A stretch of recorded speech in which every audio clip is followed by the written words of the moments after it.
Maaaring makatulong ang steam inhalation o paglanghap ng singaw mula sa mainit na tubig upang pansamantalang maibsan ng baradong ilong, sipon, ubo at irritation sa daanan ng hangin.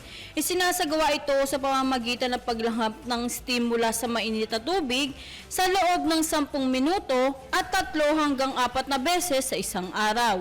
Pinapayuhan ang mga magsasagawa nito na hayaang bahagyang lumamig ang bagong pinakuluang tubig bago ilapit ng muka at gumamit ng tuwalya upang makulong ang singaw mula sa mainit na tubig.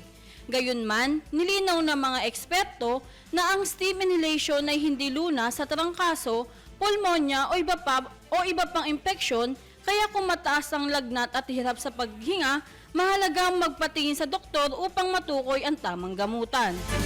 At yan ang ating health news para sa Boses ng Pilipino. Nagbabalita ng todo lakas Jacqueline Santos sa bagong tunog ng DWIZ 882.